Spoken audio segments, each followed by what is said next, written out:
Central జైల్లో ఉన్న మాజీ ఎమ్మెల్యే పిన్నెల్లిని వైసీపీ నేతలు కలిసి పరామర్శించారు. మాజీ మంత్రి పెద్దిరెడ్డి, ఎంపీ మిథున్ రెడ్డి, మాజీ మంత్రి కాకాని, ఎమ్మెల్సీ చంద్రశేఖర్తో పాటు పలువురు నేతలు పిన్నెల్లిని ములాఖత్ అయి పరామర్శించారు. సీనియర్ శాసనసభ్యుడిని అక్రమంగా అరెస్ట్ చేసేదే కాకుండా ఛార్జ్షీట్ వేసిన తర్వాత 90 రోజుల తర్వాత బెయిల్ ఇవ్వాల్సింది పోనించి 96 రోజులైతే కూడా ఈ రోజు వరకు కూడా ఆయన్ను అక్రమంగా నిర్బంధించారు. ఆరోగ్యం కూడా ఆయనకు బాగా క్షీణించింది. దాదాపు షుగర్ లెవెల్స్ అన్నీ ఎక్కువైపోయి 9 కేజీలు మనిషి తగ్గిపోవడం జరిగింది.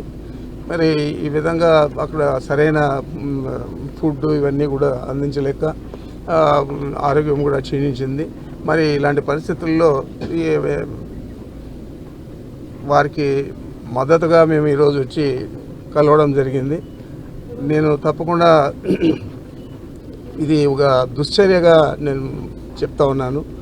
దీనికి తగిన ప్రతిఫలం చంద్రబాబు కానీ వాళ్ళ కుమారుడు కానీ అనుభవించక తప్పదని చెప్పి నేను కరాఖండిగా తెలియజేస్తా ఉన్నాను. వైఎస్ఆర్ కాంగ్రెస్ పార్టీలో బలమైన నాయకులందరిపైన కేసులు పెట్టి వాళ్ళని జైల్లో పెట్టి ఈరోజు తెలుగుదేశం ప్రభుత్వం ఒక పైశాచిక ఆనందం పొందుతూ ఉన్నారు. అసలు పిన్నెల్లి గారికి ఈరోజు ఆయన అరెస్ట్ చేసిన కేసుకి ఏం సంబంధం, అసలు సంబంధమే లేదు.